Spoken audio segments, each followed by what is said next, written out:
Hello વિદ્યાર્થી મિત્રો, આપ સૌનું આપણા યુટ્યુબ ચેનલ પર હાર્દિક સ્વાગત છે. તો આજે હું તમારા માટે લઈને આવી ગઈ છું ધોરણ 10 વિષય ગુજરાતી પાઠ 14 જન્મોત્સવની સ્વ અધ્યયન પોથીનું સમજૂતી સાથેનું સચોટ સોલ્યુશન. તે પહેલાં તમે જો આપણી ચેનલને લાઇક અને સબસ્ક્રાઈબ ન કરી હોય તો તે જરૂરથી કરી દેજો. તો ચાલો આપણે આ પાઠના તમામ પ્રશ્નોના ઉત્તરોને સમજૂતી મેળવીએ. તો અહીં આ પાઠમાં આપણો વિભાગીયનો પહેલો પ્રશ્ન છે, નીચેના જોડકા યોગ્ય રીતે જોડીને ફરીથી લખો. જેમાં આપણને પહેલું આપ્યું છે જન્મોત્સવ, તો તેને આપણે લખી શકીએ કે ગૃહપ્રવેશમાંથી લીધેલો છે. અને એના પછી છે દેવજી, તો તે થશે ગાંડી થામાં માણકી, તારા નંદકુંવરને કોઈ ચોરી નથી જવાનું. એના પછી છે કે નીચે આપેલા વિકલ્પોમાંથી યોગ્ય વિકલ્પ પસંદ કરીને ખાલી જગ્યા પૂરો. જેમાં આપણની પહેલી ખાલી જગ્યા છે કે છાપમાં મૂકેલા ભગવાન ખાલી જગ્યામાં સૂતા છે, તો તેનો જવાબ થશે કે તે વટપત્રમાં સૂતા છે. વૃંદાવનદાસ અને એમની મંડળી ખાલી જગ્યાનું શ્રવણ કરતી હતી, તો તે ભાગવતનું શ્રવણ કરતી હતી. એના પછી જયાવતી શેઠાણીએ ખાલી જગ્યા ઉપાડ્યું હતું, તો તેને હાલરડું ઉપાડ્યું. ખાલી જગ્યાના અવાજમાં માણકનો કરણજવાનો અવાજ સ્પષ્ટ સંભળાતો ન હતો, તો ઢોલ નગારાના. દેવકીના ખોળામાં બાળક રૂપે ખાલી જગ્યા ઝૂલવા લાગ્યું, એક તેજ પૂંજ. એના પછી વટપત્રમાં સૂતેલા ભગવાનના મોઢા પર ખાલી જગ્યા હાસ્ય હતું, તો તે ભુવનમોહન. સ્ટેશનથી રાતના 11:30 વાગ્યે ખાલી જગ્યા ગાડી પસાર થઈ ચૂકી હતી, તો તે ગુજરાત મેલ પસાર થઈ ચૂકી હતી. તો હવે એના પછીનો પ્રશ્ન છે કે નીચે આપેલા પ્રશ્નોના એક વાક્યમાં ઉત્તર આપો. જેમાં આપણને પહેલો પ્રશ્ન પૂછ્યો છે કે અસિત કોનો દીકરો હતો, તો અસિત એ વૃંદાવનદાસનો દીકરો હતો. અસિત અમેરિકા જઈને શાનું ખાસ શિક્ષણ પ્રાપ્ત કરી આવ્યો હતો, તો અસિત અમેરિકા જઈને ઇલેક્ટ્રિકલ એન્જિનિયરનું શિક્ષણ પ્રાપ્ત કરી આવ્યો હતો.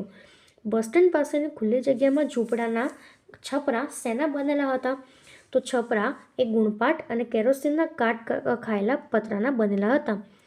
બ્રિજના 2 રબર પૂરા કરીને અસિતની કરામત જોવા કોણ ગોઠવાઈ ગયું, તો બ્રિજના 2 રબર પૂરા કરીને અસિતની કરામત જોવા મિત્ર મંડળી ગોઠવાઈ ગઈ. રામદેન શરણાઈવાળાએ કયા રાગના સૂર છેડ્યા, રામદેન શરણાઈવાળાએ બિફાસ રાગના સૂર છેડ્યા. વેલજી ડોસાએ કાનજીના છોકરાને શું કર્યું, તો વેલજી ડોસાએ કાનજીના છોકરાના ટીટરિયા વાળ્યા. એના પછીનો આપણો પ્રશ્ન છે કે નીચેના પ્રશ્નોના 3-4 વાક્યમાં ઉત્તર આપો. જેમાં પહેલો પ્રશ્ન છે, કાનજીની પત્ની માણકીની પરિસ્થિતિનું તમારા શબ્દોમાં વર્ણન કરો. તો માણકી અસહ્ય પ્રસૂતિથી પીડાથી કણસી રહી છે. ગરીબીની પરાકાષ્ઠા એવી છે કે પોતાના નવજાત બાળકને ભવિષ્યમાં ભીખ માંગવા લાયક બનાવવા માટે, તેના પગ મરોડીને અપંગ બનાવવા માટે તેના પતિ અને દેવજી લઈ જાય છે. ત્યારે તે લાચાર બનીને માત્ર રુદન કરી શકે છે. એક માતા તરીકે તે પોતાના બાળકને આ ક્રૂરતાથી બચાવવા માંગે છે, પરંતુ ભૂખ અને ગરીબીની કઠોર વ્યાવસાયિકતા સામે તેની મમતા એ હારી જાય છે. એના પછી છે કે જન્મોત્સવ વાર્તાનું સમાપન તેના શાનો સંકેત આપે છે, તો કૃષ્ણ જન્મ દ્વારા વાર્તાના સામાજિક વિષમતા કે વર્ગભેદનો સંકેત લેખકે સમાપનમાં સ્ફોટ કર્યો છે. બપોરના ધૂમધૂમતા તાપમાં માણેક એના આંધળા પતિ સાથે પતરાની નાનકડી ગાડીમાં પાંગડા દીકરાને બેસાડીને રસ્તા પર ભીખ માંગે છે, જે તેની લાચારી છે. જ્યારે ભગવાન શ્રી કૃષ્ણ મથુરાના રાજા તથા સૌ સુખી છે. એના પછી છે ગોકુળમાં ઉજવાયેલા કૃષ્ણ જન્મોત્સવનું વર્ણન તમારા શબ્દોમાં કરો. તો વસુદેવ કૃષ્ણને લઈને ગોકુળ પહોંચ્યા. ગોકુળમાં કૃષ્ણ જન્મ શરૂ થયો. જશોદા મૈયાએ કૃષ્ણ કુંવરને શણગાર્યા. નજર ન લાગે એ માટે એના ગાલ મેષનું ટપકું કર્યું. આખું ગોકુળ ગામ ટોળે વળ્યું. ગોપ બાવળના હર્ષોલ્લાસથી વનરાજી ગાજી ઉઠ્યું. સૌને પંચરાજીનો પ્રસાદ આપ્યો. શરણાઈએ લલિત રાગ છેડ્યો અને અસિત ખેલ પૂરો કરીને બહાર આવ્યો. એના પછીનો પ્રશ્ન છે કે કાનજીએ ભવિષ્યનું કયું દૃશ્ય જોયું, તો બાળકના સંઘર્ષમય જીવનનું કાનજીએ ભવિષ્યમાં પોતાના નવજાત બાળકના સંઘર્ષમય જીવનનું દૃશ્ય જોયું. કાનજી જાણે છે કે ગરીબી અને સામાજિક અસમતાને કારણે તેનું બાળકનું જીવન એ મુશ્કેલીઓથી ભરેલું હશે. જેલના સળિયા પાછળ જન્મેલા બાળકનું મુક્ત જીવન એ જીવી શકે છે, કેમ કે અંગે અંતત ચિંતા છે. એના પછી સ્ટેશન પાસે રહેતા 2-3 કુટુંબના રહેઠાણનું વર્ણન કરો. તો ગંદકી અને દુર્ગંધી ભરેલા સ્ટેશન પાસે રહેતા 2-3 કુટુંબના રહેઠાણ એ ગંદકી અને દુર્ગંધી ભરેલા હતા. તેઓ ખુલ્લી જગ્યામાં ફૂટેલા ઝૂંપડામાં રહેતા હતા. આસપાસનો કચરો અને ગંદકી ફેલાયેલી હતી. આ વર્ણન તેમની ગરીબી અને નબળી જીવનશૈલી દર્શાવે છે. આ સ્થળ ધાર્મિક ઉત્સવના આનંદરૂપ વર્તનથી તદ્દન વિપરીત હતું. એના પછી છે ઘડિયાળના 2 કાંટા ભેગા થતાં સાથે જ શું થયું? તો ધાર્મિક ઉત્સવ અને દુર્વંતી વાસ્તવિકતાનો સંગમ. ઘડિયાળના 2 કાંટા ભેગા થતાં સાથે જ 2 સમાંતર ઘટનાઓ બની. એક તરફ મંદિરમાં કૃષ્ણ જન્મનો ઉત્સવ શરૂ થયો, સંઘધ્વનિ થયો અને લોકોએ આનંદ વ્યક્ત કર્યો. બીજી તરફ જેલમાં કાનજીની પત્નીએ બાળકને જન્મ આપ્યો. એના પછીનો પ્રશ્ન છે કે નીચે આપેલા પ્રશ્નના 10-12 વાક્યમાં ઉત્તર આપો. જન્મોત્સવ શીર્ષકની યથાર્થતા ચર્ચો. તો તે થશે કે પ્રસ્તુત નવલિકામાં જન્મના ઉત્સવનું નિરૂપણ છે. આ એક બાજુ જશોદાના કૃષ્ણકુંવર છે, તો એ જ સમયે બીજી બાજુ ઝૂંપડપટ્ટીમાં ગરીબી અને સબરતી માણેકનો નંદકુંવર છે. કૃષ્ણકુંવરના જન્મના ઉત્સવ અને આનંદને આખું ગોકુળ ગાંડું છે, તો નંદકુંવરના જન્મ કાળજી માટે આનંદનો અવસર નથી. અસીતે જન્મની 2 પરિસ્થિતિઓને એકસાથે બતાવી અને વાસ્તવિકતાના અંતે નયા કરુણાઈને નિષ્પત્તિ કરી છે. માણકીના નંદકુંવરને આવકારવાનો કશો જ પ્રબંધ ક્યાંથી હોય? એને અપંગ બનાવવા વરસતા વરસાદમાં વેલજી ડોસાને ત્યાં લઈ જવામાં આવ્યો છે. ઘૂંટણ મચકોડીને અપંગ બનાવીને ક્રૂર અમાનવીય ઘટના દર્શાવવામાં આવી છે. બાળકની ચીસ કોઈ તેના હૃદયને સ્પર્શી શકતી નથી.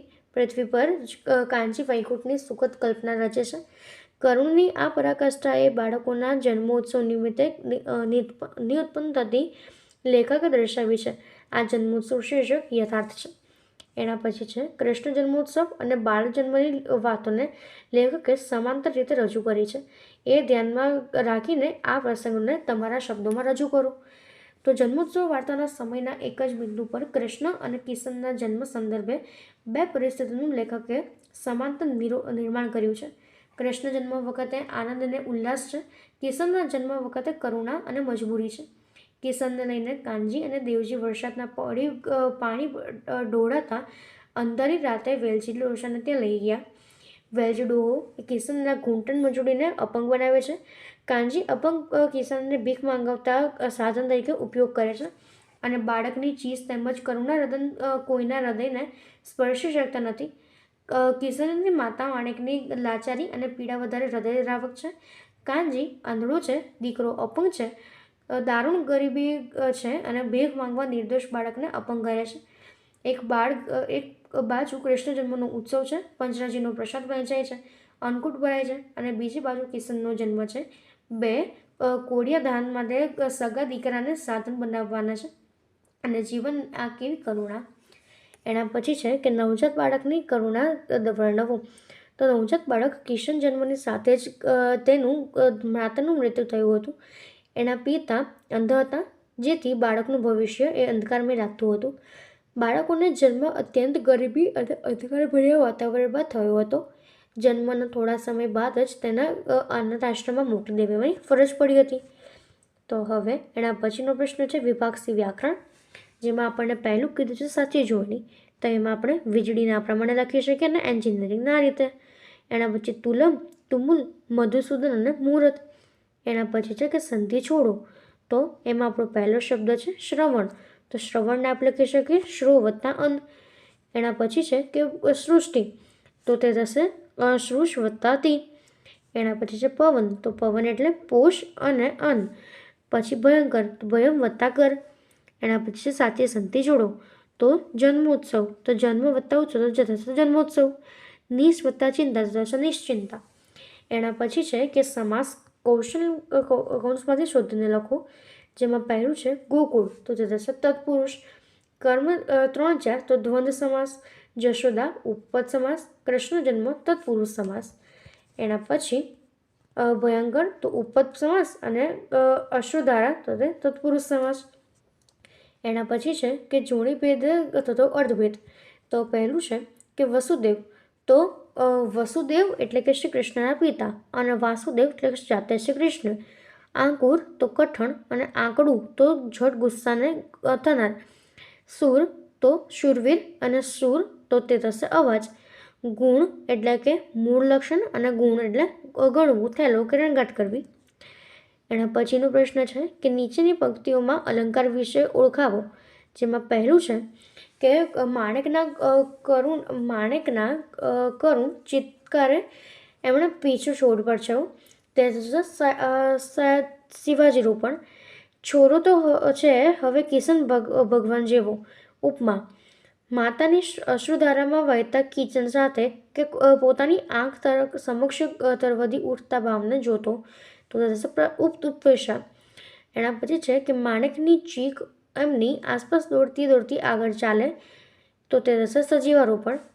એના પછી છે પરપ્રત્યય, તો ઠાકોરજીમાં પરપ્રત્યય. એના પછી નિસ્તબ્ધતામાં પૂર્વ પ્રત્યય, પરિસ્થિતિમાં પૂર્વ પ્રત્યય. એના પછી છે કે શૈવ ઠાલી, તો તે થશે કે પરપ્રત્યય લગાવીએ અને નિશ્ચિત થશે પૂર્વ પ્રત્યય. એના પછી છે કે સમાનાર્થી શબ્દ, તો પેલું છે તરકીબ, તો તે થશે યુક્તિ. તુમુલ તો થશે ભયાનક. એના પછી લિબાસ તો થશે પોશાક. સૃષ્ટિ તો જગત. પર્વ તો ઉત્સવ અને કૃપાળુ તો દયાળુ. એના પછી છે સાચો પ્રકાર શોધીને લખો, જેમાં પહેલું છે કે કૃષ્ણ તો તે થશે વ્યક્તિવાચક. જમુના વ્યક્તિવાચક. પાણી દ્રવ્યવાચક. રુદન ભાવવાચક. મંડળી સમૂહવાચક. જાતિ સમૂહવાચક અને કુટુંબ તો સમૂહવાચક. એના પછી છે નીચેના રૂઢિપ્રયોગોનો અર્થ જણાવો, જેમાં પહેલું આપણને આપ્યું છે કે તરકીબ રચવી, તો તે થશે કુટુંબ કરવી એટલે કે યુદ્ધ કરવી. પરોવાઈ જવું, કોઈ કાર્યમાં લાગી જવું. ટોળિયા વાંડી લેવા, અપંગ બનવું. લીમ સમેટાઈ જવી, તો તે થશે કાર્ય પૂરું કરવું અથવા તો પ્રસૂતિની વેદના જમા કરવી. સરી જવું, તો હળવેકથી નીચડે જવું. પ્રણય ગોષ્ઠી કરવી એટલે કે પ્રેમનો વાર્તાલાપ કરવો. પીછો પકડવો, તો પાછળ પડવું.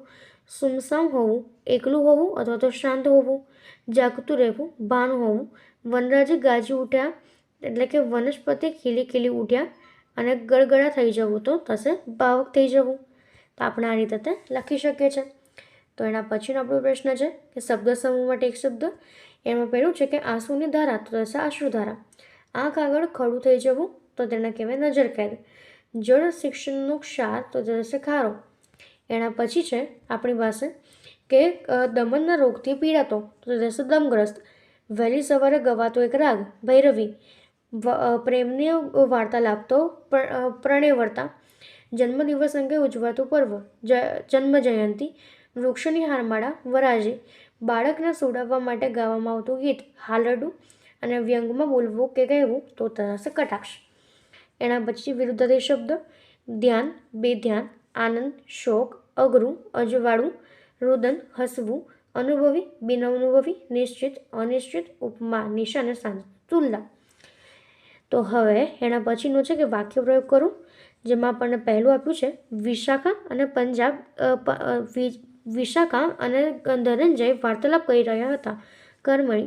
તો વિશાલ અને ધર્મજય દ્વારા વાર્તાલાપ કરવામાં આવી હતી. પ્રેક્ષકોથી ઊભું થવાનું, તો તે થશે પ્રેક્ષકો ઊભા થયા.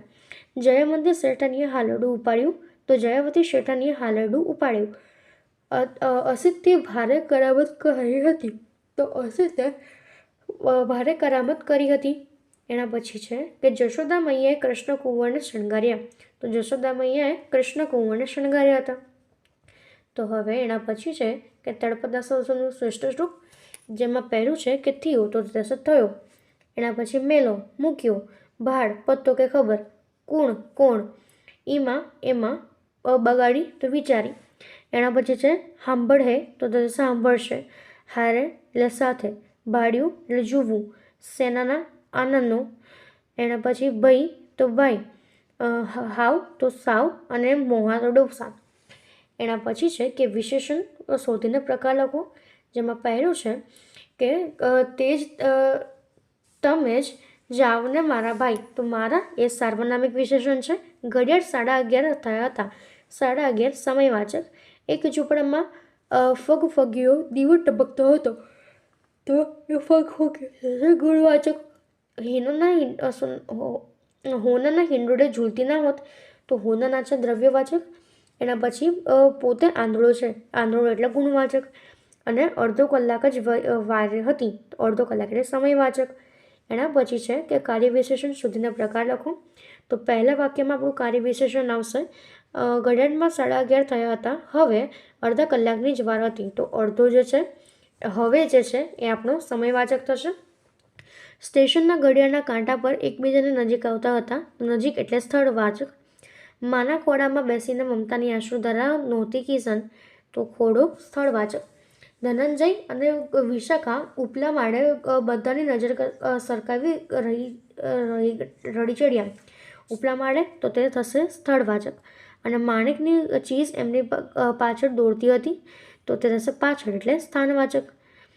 તો હવે એના પછી છે કે ક્વેશ્ચન નંબર 41, નીચે આપેલા શબ્દોના ધ્વનિ ઘટકો એટલે કે વ્યંજન સ્વર છૂટા પાડો. કિનકાબ તો તે થશે ક વત્તા ઈ વત્તા ન વત્તા અ વત્તા ખ વત્તા બ વત્તા આ વત્તા અ. એના પછી છે આશ્રય અ વત્તા શ વત્તા ર વત્તા અ વત્તા ય. મધુસૂદન મ વત્તા અ વત્તા દ વત્તા ઉ વત્તા સ અ વત્તા બર ઇક્વલ. એના પછી છે કૃષ્ણ જન્મ તો ક વત્તા ર વત્તા ઉ વત્તા શ વત્તા અણ વત્તા અ વત્તા જ વત્તા અ વત્તા અનન્મ. સૃષ્ટિ શ વત્તા રૂ વત્તા શ વત્તા ટાઈમ. એના પછી છે આપણી પાસે છે કે ગૃહ પ્રવેશ તો તે થશે કે ગુ વત્તા રૂ વત્તા અ વત્તા હું વત્તા અ વત્તા પ વત્તા ર વત્તા આ વત્તા અ વત્તા એ વત્તા શ. એના પછી છે કે વાક્ય પ્રયોગ કાનજીને દેવજી આગળ ચાલ્યા તો થશે કાનજીએ દેવજીને આગળ ચલાવ્યા. બીજી વધારે ઓકળો થઈ ચાલ્યો તો બીજી વધારે આકડું થઈને ચલાવ્યું. ભગવાન ગોકુળ પહોંચ્યા. નંદબાબાએ ભગવાનને ગોકુળ પહોંચાડ્યા. બધા એને વીંટાડીને અને તેની સાથે શાબાશી આપવા લાગ્યા. એટલે કે બધાએ વીંટાઈને વળીને શાબાશી આપવા લાગી. એના પછીનો વિભાગ ડી છે અહેવાલ. તો આપણો અહેવાલ છે કે તમારા ગામમાં ઉજવેલા જન્માષ્ટમીઓના આશરે 100 શબ્દોમાં લખો. તો અમારા ગામમાં જન્માષ્ટમીનો મહોત્સવ પરંપરાગત ઉત્સાહ, ભક્તિ અને આનંદમય ભર્યા હતા. માહોલમાં ખૂબ જ ભવ્ય રીતે ઉજવાયો. મહોત્સવની તૈયારીઓ જન્માષ્ટમીના એક જ અઠવાડિયા પહેલાં શરૂઆત થઈ હતી. ગામના શ્રી કૃષ્ણ મંદિરમાં સાફ સફાઈ કરીને સુંદર ફૂલોના હાર, રંગીન કાગળો, લાઇટો અને રંગોળીથી ભવ્ય શણગાર કરવામાં આવ્યો હતો. મંદિર પરિસરમાં પ્રવેશ કરતાં જ ભક્તિપૂર્ણ વાતાવરણનો અનુભવ થયો હતો. જન્માષ્ટમીના દિવસે વહેલી સવારે મંગળા આરતી સાથે કાર્યક્રમોની શરૂઆત થઈ અને દિવસભર ભજન કીર્તન, કૃષ્ણ લીલાના પાઠ અને પ્રવાસનો યોજના. ગામની મહિલાઓને ઉપવાસ રાખીને ભક્તિભાવથી ભજન ગયા. બાળકો કૃષ્ણ, રાધા અને ગોપિકાના વેશમાં સજ્જ થઈ સમગ્ર મહોત્સવ વિશે આકર્ષણ બન્યા. સાંજના સમયે યુવાનો દાંડી સ્પર્ધાનું આયોજન કરવામાં આવ્યું, જેમાં વિવિધ મંડળીઓએ ઉત્સાહપૂર્વક ભાગ લીધો. રાત્રે 12 વાગ્યે શ્રી કૃષ્ણના જન્મ સમયે ભવ્ય આરતી યોજાઈ, પ્રસાદનું વિતરણ થયું અને ફટાકડાઓ સાથે મહોત્સવને આનંદમય સમાપ્ત થયો. અને આ મહોત્સવે ગામમાં એકતા, પ્રેમ અને ભક્તિનો સંદેશ આપ્યો છે. તો એના પછીનો આપણો પ્રશ્ન છે નીચે આપેલા ગદ્યખંડનો ત્રીજા ભાગમાં સંક્ષેપ કરીને યોગ્ય શીર્ષક આપો. તો આપણને અહીંયા આ નીચે પેરેગ્રાફ આપ્યો છે ગદ્યખંડ, તેને આપણે વાંચવાનો છે અને તેને 2 કે 3 લીટીમાં લખવાનો છે. તો આપણે લખીએ શીર્ષક ભાષા અને સંસ્કૃતિનો અખૂટ સંબંધ. સંક્ષેપ ભાષા અને સંસ્કૃતિ એકબીજા સાથે અભિન્ન રીતે જોડાયેલી છે. ભાષા માત્ર સંવાદનું સાધન નથી, પરંતુ સંસ્કૃતિની આત્મા છે. આ સંસ્કૃતિ આર્ય ભાષાઓમાં જ જીવંત હોય છે. સ્થિતપ્રજ્ઞતા લક્ષણો જ્યારે માતૃભાષામાં બોલાય છે ત્યારે દિલમાં આનંદ, શાંતિ અને ભક્તિની લાગણી અનુભવાય છે. પરંતુ એ જ વાત અંગ્રેજીમાં એક અસરકારક લાગતી નથી, કારણ કે આ પોતાની સંસ્કૃતિમાંથી જન્મ લીધેલું છે અને એ જ સમયે એક સ્વરૂપે બની જાય છે. તે તેમાંથી ભાષા નષ્ટ થાય તો સંસ્કારો પણ સાથે નષ્ટ થાય છે. તો આપણે આ રીતે તેને લખી શકીએ. તો અહીં આપણા તમામ પ્રશ્નો પૂર્ણ થાય છે. જો તમને આમાં કોઈ પણ ડાઉટ હોય તો તમે તે કોમેન્ટ સેક્શનમાં જરૂરથી જણાવી શકો છો અને આપણી ચેનલને લાઇક, શેર અને સબસ્ક્રાઈબ જરૂરથી કરી દેજો. Thank you.